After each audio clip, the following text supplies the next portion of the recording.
And here we have the 55-gallon tank that I just bought this weekend to rehouse one of my Severum in. And I broke it. This be a lesson to anybody that decides to work with an aquarium that's filled with wet gravel. I was picking it up and carrying it and holding it right here because I just put the background on it. I had taken it off the stand that way because I was having a hard time keeping the background on it, so I pulled it off so I could get to it better. And I went to pick it up so I could put it back on the stand, and boom.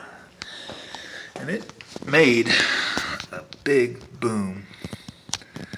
So I don't know how what's coming up on camera, but it's right there. Comes down to right there. And then another one comes down right there, goes right there. Yep, way to go, Jay, way to go.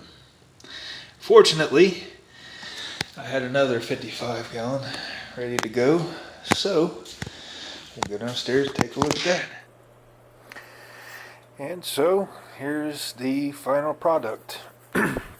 This is a 55-gallon, not the one that I broke, but the one I did broke came with the stand and the lids and stuff, so this is it.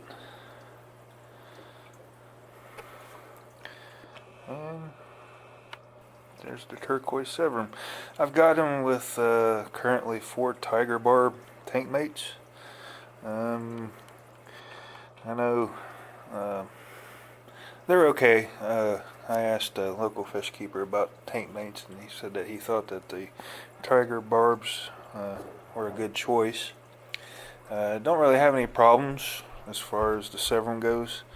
The only time he gets aggressive towards them is at feeding time. He don't like to share food, but you know, as long as the bits of food are small and they're the bits of food that he's not interested in, he doesn't stop them from feeding. So talking about this piece of driftwood, this is a part of purchase of a 55-gallon that's up in the garage now that needs to be resealed. Seals are shot on it, but a guy gave me this piece of driftwood, you know, suggested that I power wash it, so I did take it to the car wash and give it a good power washing.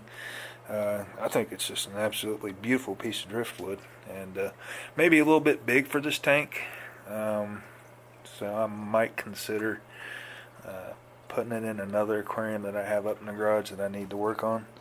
So one of the mistakes I did make with this tank is putting live plants in them, just because Severum is a cichlid, so he's done a pretty good job of uprooting anything except for this one Anubias over here. I don't know, he's chewed on it a little bit, but he hasn't actually got it to pull away from the driftwood. It may be rooted into it by now, but as a matter of fact, I don't know. Let me see if I can focus in on it there.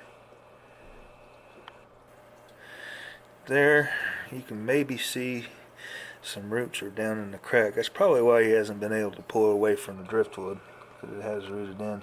Originally, I hot glued it to the driftwood along with 2 other pieces, of which he did yank away. I know it was kind of dumb, but I was just kind of curious.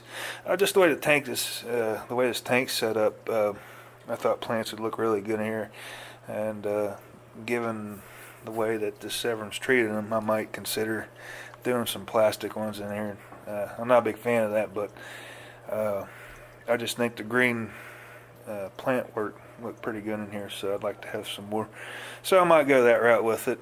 Other than that, not a whole lot to talk about it, I don't think, other than the fact that